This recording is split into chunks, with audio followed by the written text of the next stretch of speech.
திருமணத்திற்கு வரம் தேடும் அனைத்து நல்லுள்ளங்களுக்கும் ஸ்ரீ சக்தி திருமண தகவல் மையம் சார்பாக வாழ்த்துக்கள். நாங்கள் தரும் அனைத்து வரன்களும் பெண் வீட்டாரின் விருப்பத்தோடு தருகிறோம். இதில் சில போட்டோக்கள் மறைத்து காட்டப்படும் பெண் வீட்டாரின் விருப்பத்திற்காக. இவங்க பேருன்னு பார்த்தீங்கன்னா பிரியா, வயது 28 வயது. இவங்க ஜாதின்னு பார்த்தா இந்த செட்டியார் வகுப்பை சேர்ந்தவங்க.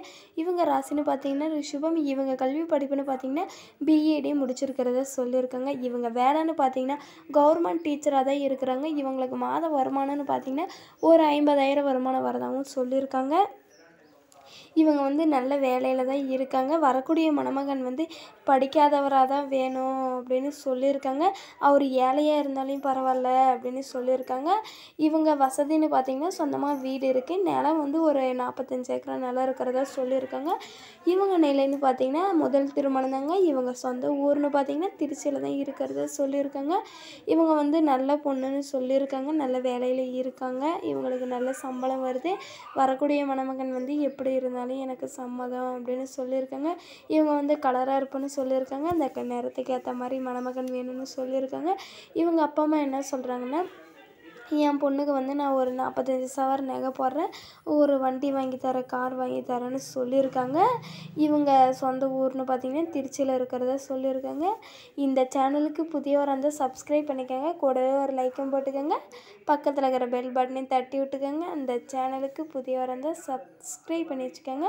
இந்த பொண்ணுக்கு பிடிச்ச மணமகன் கிடைக்க இந்த சேனல் சார்பாக வாழ்த்துக்கள். ஃபோட்டோ மட்டும் மறைச்சி போடுங்க, நேரில் வந்தால் காட்டுறேன்னு சொல்லியிருக்காங்க. இவங்க பேர்னு பார்த்தீங்கன்னா சாதனா, வயது 30 வயது. இவங்க ஜாதின்னு பார்த்தா இந்து வன்னியர் வகுப்பை சேர்ந்தவங்க. இவங்க ராசின்னு பார்த்தீங்கன்னா மேஷம். இவங்க கல்வி படிப்புன்னு பார்த்தீங்கன்னா எம்காம் முடிச்சிருக்கிறத சொல்லியிருக்காங்க. இவங்க வேலைன்னு பார்த்தீங்கன்னா மேனேஜராக இருக்கிறத சொல்லியிருக்காங்க. இவங்களுக்கு மாத வருமானம்னு பார்த்தீங்கன்னா ஒரு 20,000 வருமானம் வரதா சொல்லியிருக்காங்க. இவங்க வசதின்னு பார்த்திங்கன்னா சொந்தமாக வீடு இருக்குது. நிலம் ஒரு 15 ஏக்கரா நிலம் தான் இருக்கிறதா சொல்லியிருக்காங்க. இவங்க நிலைன்னு பார்த்திங்கன்னா 2வது திருமணம் தாங்க. முதல் இவங்களுக்கு திருமணமாகி விவாகரத்து ஆயிடுச்சின்னு சொல்லியிருக்காங்க.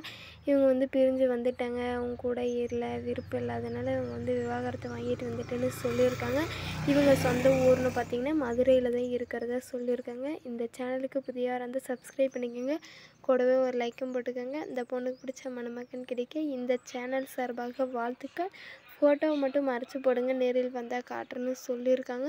உங்களுக்கு எதுனா சந்தேகம் இருந்தால் தம்ப்லைனில் இருக்கிற வாட்ஸ்அப் நம்பரில் தொடர்பு கொண்டு பேசுங்க. இவங்க ரொம்ப நல்ல பொண்ணு தான். இவங்க வீட்டில் கட்டாயப்படுத்துறதுனால தான் இந்த மறுமணத்துக்கு சம்மதிக்கிறேன், இல்லைனா நான் வீட்லேயே எங்கள் அப்பா அம்மா கூடயே சந்தோஷமாக இருந்திருப்பேன்னு சொல்லியிருக்காங்க. வற்புறுத்துறதுனால தான் நான் மறுமணம் செஞ்சுக்கிறேன். உங்களுக்கு வாழ்க்கை கொடுக்கணும்னு தோணுச்சுன்னா நீங்கள் தம்ப்லைனில் இருக்கிற நம்பரில் நீங்கள் என்கிட்ட ஃபோன் பண்ணி பேசலாம்னு சொல்லியிருக்காங்க. மிஸ் பண்ணிடாதீங்க, நல்ல பொண்ணுன்னு சொல்லியிருக்காங்க.